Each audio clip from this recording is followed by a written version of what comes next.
Hi, Frank Smith here. Today's adventure takes me to Gray Towers, a National Historic Site. During this video, I'll share some of my settings and compositional thoughts, but I must tell you, I ended up seeing something totally unplanned and unexpected. Stay tuned.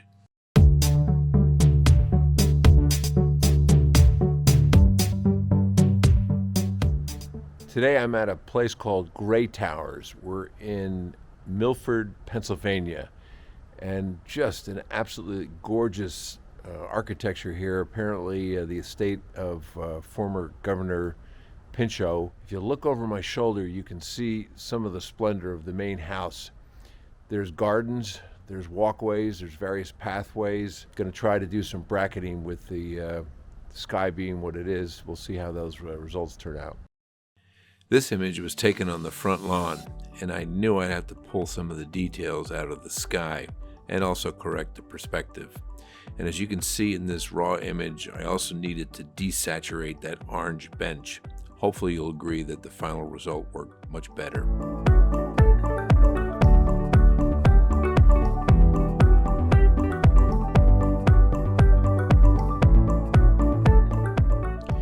Because the sky was pretty heavy with cloud cover, I knew I would have to bracket the next series of images. I did 3 shots at 2 stops over and under in order to capture the full dynamic range.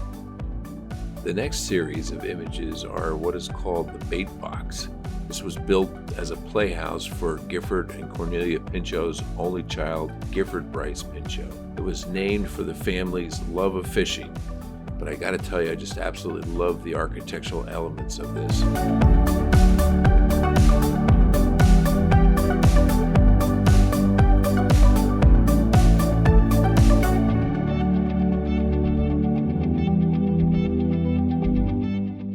We had heard there was supposed to be an absolutely beautiful hiking trail above the estate.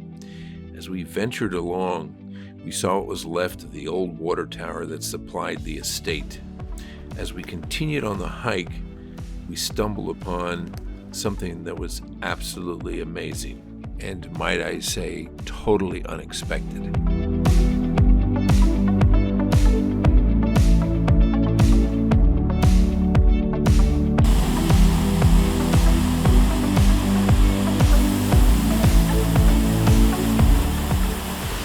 Oh my gosh, as we were hiking above the Pinchot estate, we came across a trail and we thought we heard a waterfall.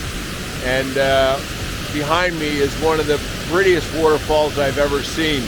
It's just absolutely amazing.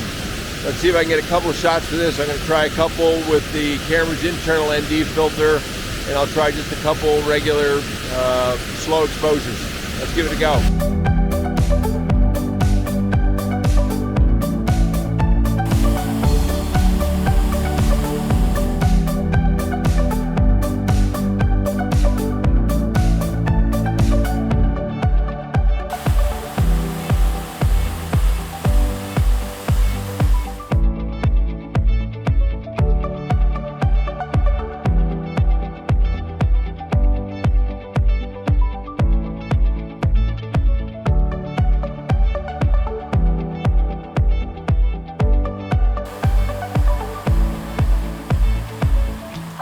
After our encounter with the unnamed waterfalls, we hiked down to the base of the waterway and grabbed a few more shots.